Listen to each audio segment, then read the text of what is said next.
ఏపీకి ప్రత్యేక హోదా సాధ్యం కాదని చంద్రబాబుకు ముందే తెలుసా? అందుకే ప్యాకేజీకి సై అన్నారా? అమరావతిలో శనివారం జరిగిన కేబినెట్ భేటీ అనంతరం మీడియా ముందు తన మనసులో మాటను బయటపెట్టారు చంద్రబాబు. ఆయన ఏమన్నారో ఇప్పుడు చూద్దాం. మనకు ఒక స్పెషల్ స్టేటస్ ఇవ్వాలి. 5 సంవత్సరాలు ఇచ్చారు. నేను నరేంద్ర మోడీ గారిని కోరుతున్నా, 15 సంవత్సరాలు ఇవ్వండి. 5 సంవత్సరాల్లో ఇండస్ట్రీ రావాలంటే 2-3 ఏళ్ళు అవుతుంది. అది ప్రారంభమయ్యే లోపల ఆ స్టేటస్ పోతే మళ్ళీ అభివృద్ధి ఆగిపోతుంది. అందుకని కనీసం 15 సంవత్సరాలు స్పెషల్ స్టేటస్ ఇమ్మని చెప్పి వారిని కోరుతున్నా.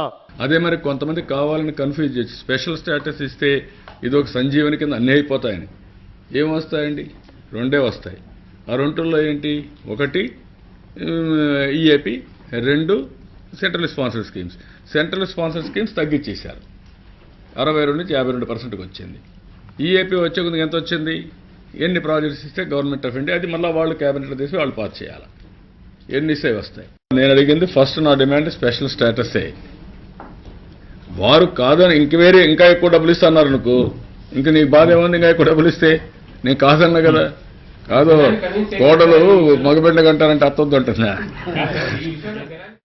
ఈ యొక్క స్పెషల్ స్టేటస్ తోనే మొత్తం అయిపోతుంది, స్వర్గం అయిపోతుందని చెప్పి మాట్లాడుతున్నారు.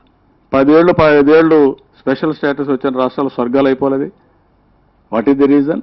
ఏదైతే ఈ రోజు ఇచ్చిన దాన్ని అభినందిస్తూనే వాళ్ళు ఎంత ఇచ్చినా తీసుకోవడం, మనం ముందుకు పోవడం తప్ప వేరే మార్గం లేదు.